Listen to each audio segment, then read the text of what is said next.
Why don't you give me a sign? Like the sea that leaves a trail along that shore. It's not your problem, it's mine. Everybody thinks that I'm okay. Sometimes I think I am too. I'm on the outside looking in. I'm waiting for the shockwaves to begin. Oh, won't you let me hold you for one time? Just a rainy day in a London cafe, a London cafe. So give me one last serenade. Say to me, or swear at me till the night turns into day. And it was a shame when daylight faded, because we didn't notice at all. Hello?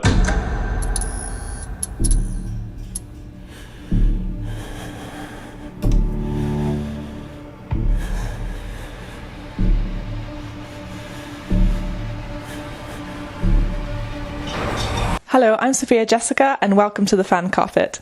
I wanted Hector Blake to be, on the surface, be this like very charming, the last person you think that has some dark secrets. Even in the script, the way I described him is that when you first see him, he looks like almost looks like a British Mr. Rogers. So that's why I thought like Hugh would be perfect, because nobody has seen him do such a role before, and he's so amazing in it. And I can't wait for the audience to see him doing this, because it's like they'll be surprised, and he can be terrifying at times. Well, reading the scripts, which is obviously where it all starts, was a complete joy, because it totally surprised me. About every 2 or 3 pages, you think you've got your head around what's happening, and then it changes direction. And then I watched Under the Shadow, is the film for which he won a BAFTA, and I realised what a fantastic filmmaker he is. And he's a real new voice. He absolutely builds on the great filmmakers of the past. He's got a nerdish knowledge of film history and film noir, thrillers, etc. But he's got his own take, and so I think I was very excited to work with him, collaborate with him on this. Yeah, I watched Babak's previous film Under the Shadow, which I loved, and I didn't really, there's not much you can do to prepare. I used to worry a lot. That was my preparation, and I've tried to even knock that on the head a little bit, because once you're there on the day, it gets done, and there's no point in sort of creating a crisis before there actually is one, which was my method forever, and I'm still, so that's what I'm trying to do, just not worry so much and have fun on the day. I Came By is about this young rebel without a cause graffiti artist played by George Mackay named Toby, and he and his friend, they break into homes of the elite or the wealthy and tag the wall "I came by." It's their way of saying we're watching you, and then Toby, played by George Mackay, breaks into the wrong house, which is owned by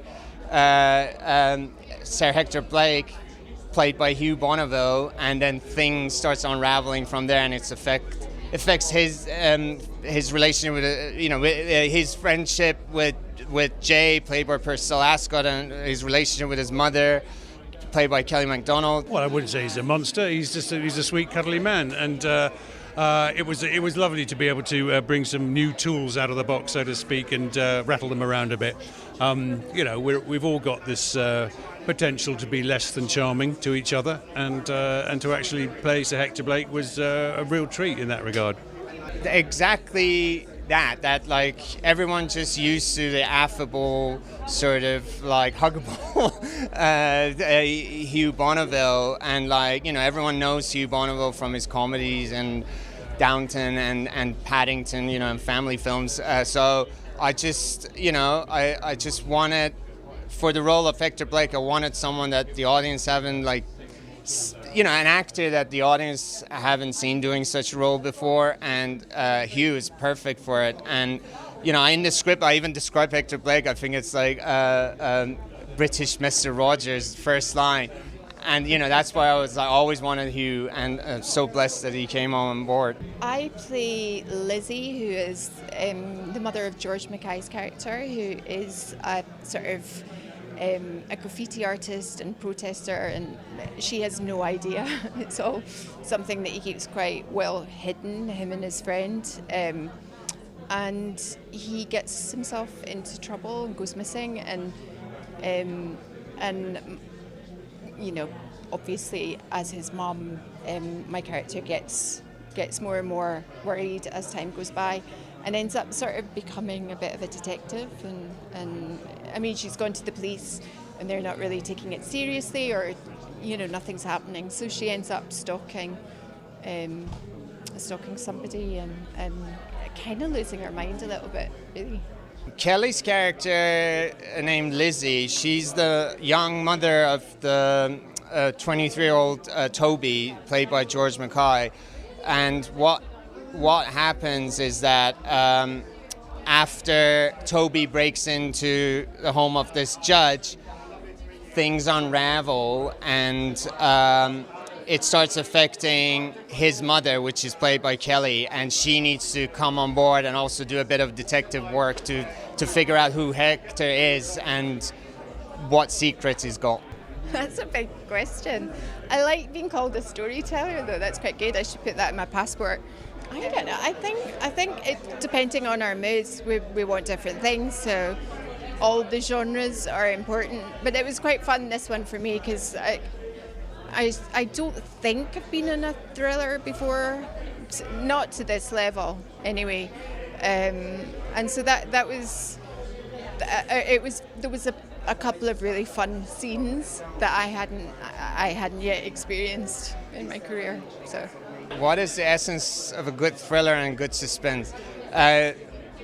Unpredictability, making sure that it's not predictable. And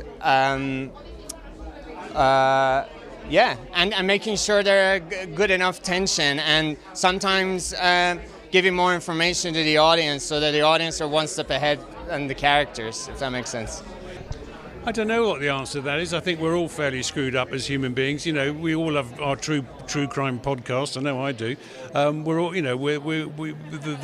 the murder mystery thriller industry is massive, and so the way that that man behaves to his fellow man is always intriguing, and there's a darkness within all of us, but hopefully a lot of light too. The story came to me ages ago when I was first year at university at film school, around 20 years ago, and I literally wrote it down. When I was in my early 20s, the same age as the main characters in the film, I wrote it down as a one-pager, and it was on. I thought it would, and at that point it was a much simpler idea, and I thought it would be a great first feature. Obviously, my first feature ended up being another film, Under the Shadow. And then after that, I was like, what should I do? I went and looked at my, old ideas, and I found this one page, and I thought, this is very timely and relevant. Maybe I can start, building, turning this into a script. Yeah. And now here we are. Well, really, it came out of the blue, like all good projects do. There's just a script that lands on your desk. You're very fortunate to be sent it, and it was a proper page turner, and I couldn't wait to see what happened next. And it was full of surprises and twists and turns, and you think it's going in one direction, suddenly it does a complete right turn and goes in another direction, and the character's vivid and different and interesting. And so it was in the days of lockdown, so Babak the director, and I spoke quite a lot on Zoom and talked about the character and the way that we might put it together, and then we finally got to make it, which was great. I always have people in my mind when the casting starts, when we're about to send the script out to cast. I have specific ideas of who would be perfect for it. For instance, George Mackay always, really was picturing Toby as George Mackay, and I'm so blessed that I managed to, work with him. And same as Hugh Bonneville, I really wanted someone that, people don't expect, to do such a role, and really, same with Kelly Macdonald, massive fan of Kelly. So yeah, when it comes to casting, that's when I start like to think about like who would be perfect for the roles, really. You may say it's a dark twist. Other people would say I'm finally revealing my true self. It was great fun. It's great fun because obviously, you know, playing a character that you think is one thing and then it turns out to be he's quite another. It was really good fun. Really good fun. I can't wait to see it with an audience tonight. Thank you. Isabel Waller-Bridge did a wonderful job. I actually got to meet Isabel after my first feature, and we were saying we should collaborate. And then when this opportunity came, I asked Isabel if he would be keen, and she read the script. And again, I'm so lucky that she said yes. And one thing I love about Isabel is that she always thinks out of the box. I mean, with her music for Fleabag, and obviously even when she does music for period dramas like Emma, like she genuinely does it differently, you know. And that's what this film needed. And I think she did a wonderful job capturing that bringing the old and new sort of together, like, you know, the more like old side of London and the more diverse, and with the more diverse new side. Yeah, I think she did a wonderful job. It was terrific, and you know, Babak is a very individual filmmaker, and like all good new filmmakers, he's got his roots in the past. He acknowledges the filmmaker and pays homage to the filmmakers of the past, Hitchcock, etc., but absolutely has his own defining stamp. And if you've watched his other films, you'll see that he's a proper new visionary. I think he's got an absolute love of narrative and thriller and suspense, but also has quite a lot to say, you know, in terms of society. And this film, you know, does that as well. But first and foremost, it's a rollicking good yarn. And he and Kit, our DOP. A wonderful team of collaborators using the camera with great imagination and wit and freshness. So I loved working with him because he's a new voice. I think the biggest theme in the film is for me is how institutions can fail us as individuals. And I'm not talking about just about like big institutions like police or the government. It also are like on a smaller level, our families, friendship groups. And I guess the big question is that, well, if big institutions are failing us, then shouldn't we have each other's backs and try to make the smaller institutions work? I guess that was like the heartbeat of the story for me, if that makes sense.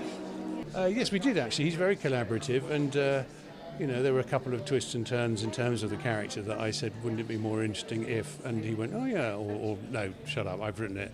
But a couple of the ideas he ran with, and I hope have added a little bit of texture. So he was a dream to work with because he was always open to the cast. This wonderful team of people, chipping in their ideas. But look, the good thing is we can blame it all on him ultimately. Anything and everything, and hopefully I would love to show variety as I grow. And I would see this more, it's like edges towards more like a thriller and a neo-noir rather than a horror, but it does have some terrifying jumpy moments, of course. I'd love to do something like this again. I mean, I don't know whether audiences will take to it, but it was a great departure from what people have been expecting of late. Certainly not Lord Grantham or Mr. Brown. So that was great. And what's coming next? I just finished a series called The Gold, which is all about the Brinksmat robbery of 1983, and that'll be out on BBC next spring. The collaboration with Netflix was wonderful. Netflix have been very kind to me from my very first film when they acquired Under the Shadow at Sundance, my first feature, and they've been wonderful. And one of the great things about them is they always encourage me to think out of the box, which is very fresh, rather than following a formula. And in this day and age that cinemas are dominated by big franchises and tentpoles, I think streamers like Netflix give opportunities to more independent filmmakers to think out of the box, and those. To be able to make films that capture. I grew up in the '90s watching a lot of the films like Spike Jonze films or Fincher films that weren't necessarily following a formula. And I think streamers like Netflix allows that, let filmmakers to be more bold and tell more original stories. Well, there's no doubt that the Downton team has become my second family over the last 10, 12 years, and I'm immensely grateful to it. I'm immensely fond of it and proud of it, and I'm immensely touched the way that it's moved people around the world and has shown a sort of a sort of goodness of spirit actually amongst its fans, and the number of people who've contacted us to say what it's meant to them has been huge. So whether there'll be any more, never say never, but maybe it's time to put the castle to bed. Got a few projects in the pipeline. I love to do a sci-fi and maybe a straight drama, and I also love TV as well. So it's just all about like what will it's a film and TV industry. You're always like you're waiting for that green light. So it really depends on like what goes, how things align and like what gets greenlit. Thank you for watching The Fan Carpet. Please follow us on Facebook, Twitter and Instagram for more content next time. Rage. They're so liberating, so empowering. Do you want to know what happened?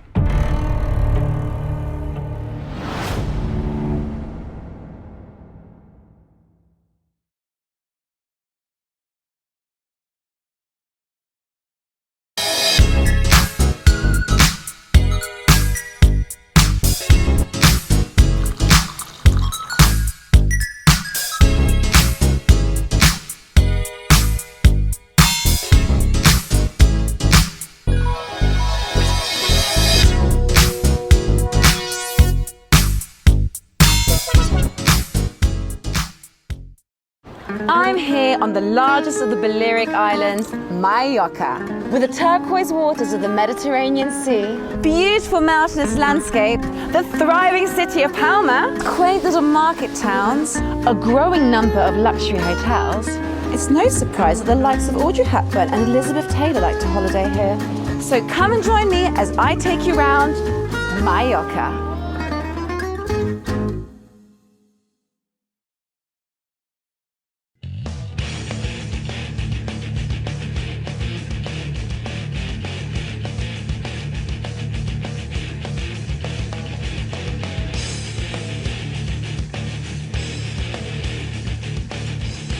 Thank you for watching The Fan Carpet. If you like this video, be sure to click that thumbs up button at the bottom of your screen. And also be sure to subscribe to the Fan Carpet YouTube channels. They're absolutely free and so much fun too. Be sure to check out the official website, thefancarpet.com. Also, you can follow us on Facebook, Twitter, and Instagram to stay up to date with reviews, competitions, the latest news, and so much more.